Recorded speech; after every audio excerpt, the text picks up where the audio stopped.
My stepson falsely accused me of hitting him, so I left my wife. My marriage and family life is destroyed. Bit of background, I 40M. Have been married to my wife, 40F, for 5 years. She has a son, 10M, and a daughter, 8F, from her previous marriage. I have one daughter, 7F, from my previous marriage. About a month ago, her son accused me of hitting him. I never put my hands on him or anyone. My wife confronted me and I denied it. She didn't believe me. After the argument, I went to cool off and talked to my friend. He was worried, very worried, and said that I should get the fuck out of the house with my daughter. He said that I am a man and no one is going to believe me and I could lose my daughter if things escalate. I finally understood the gravity of situation I am in. After a long walk, I made up my mind. I went to my house and asked my wife to come talk to me. I said that I never hit him. I don't know why he said it, and I don't want to know anymore. I told her that I am not feeling safe in this house, and I don't want to risk my future and my daughter's future.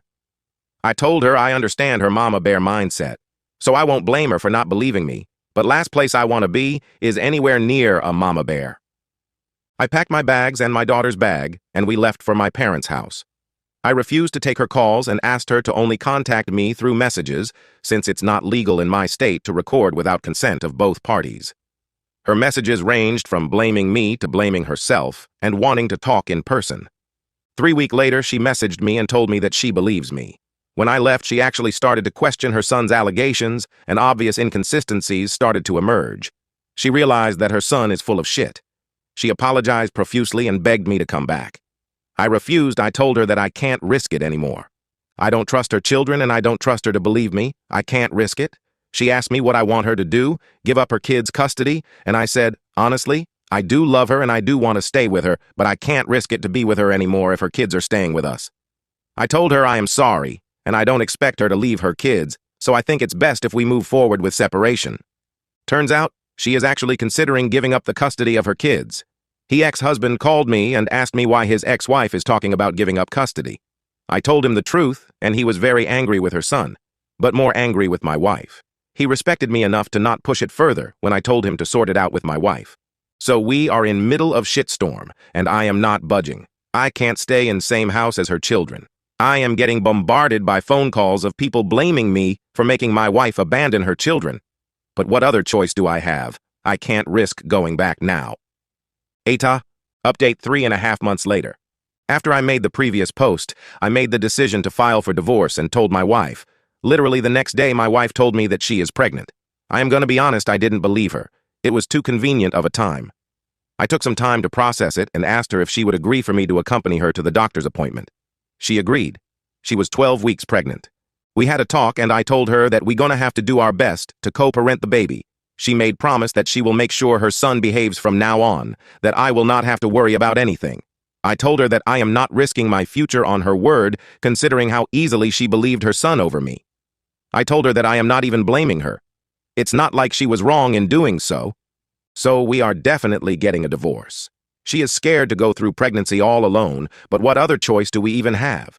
We're gonna have to do our best. Another child will be raised in a broken family.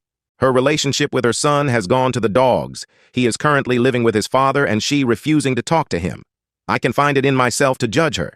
She is going to have to go through pregnancy in her 40s, which in itself is complicated enough. On top of that, she is going to have to navigate her divorce. Add her pregnancy hormones to the mix, and it's just easier to just not talk to her son. All because she believed her lying son. I did talk to her ex-husband, and he and his wife are also struggling. His son is not doing well by his mother basically ghosting him. I guess the stern talking to that one person recommended in my previous post is not needed anymore. He has gotten pretty good idea of how much he messed up. I guess we are in the situation where everyone loses. My daughter is only one who is left relatively unscathed. She is adjusting pretty well to the new apartment. She is getting into new routine, all thanks to my friend who warned me in time and helped me shield her from the shit show. P.S. People who were sent me DMs to see how I was doing and for updates, etc. Forgive me for not replying. I was very preoccupied with all things going on. I logged on to this account for the first time since I made the earlier post. Story 2.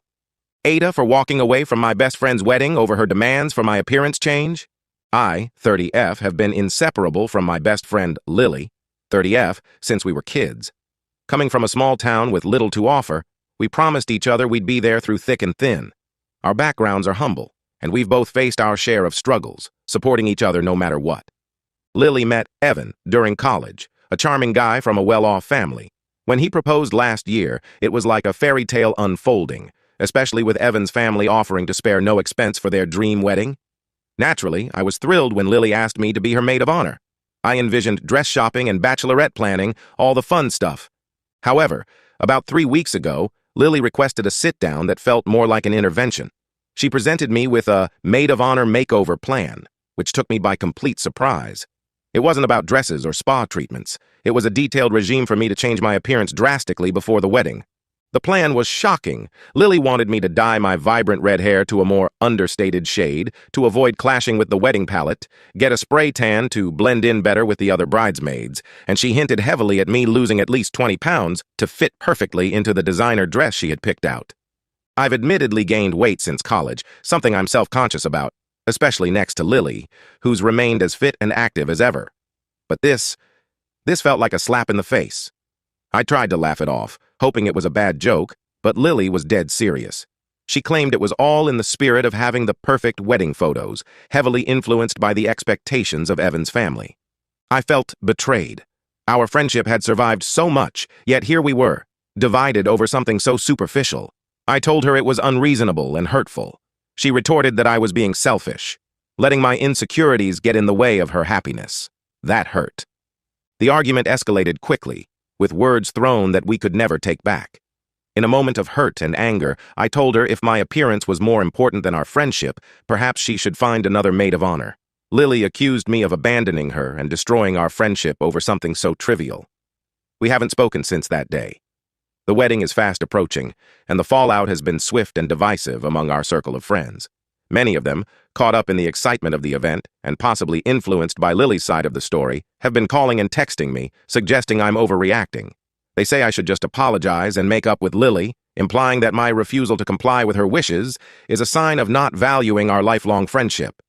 Social media hasn't helped, with subtle posts from some of the bridal party hinting at my absence and the disruption it's caused.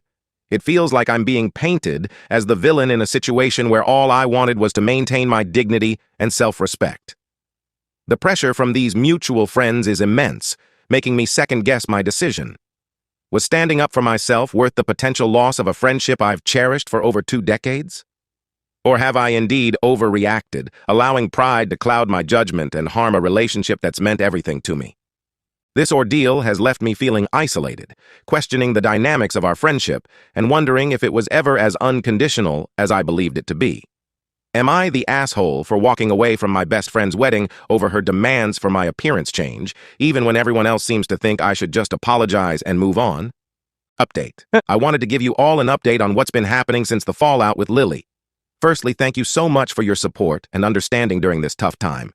It means the world to me. After everything went down, I felt like I needed to reach out to some of our mutual friends to explain my side of the story. Some of them totally got where I was coming from and were really supportive. But you know how it goes, some of them sided with Lily too, which was tough to hear. It's been about a month since the wedding, and I still haven't talked to Lily. We're still friends on social media, so I see her updates every now and then, which is a bit weird. But I've come to terms with the fact that maybe our friendship wasn't as solid as I thought. Skipping the wedding wasn't an easy decision, but I felt like I had to stick to my guns. It's been rough dealing with the fallout, but I'm starting to realize that real friendships are about more than just going along with whatever someone else wants. Thanks again for all your support. It's been a tough journey, but I'm getting there. One step at a time.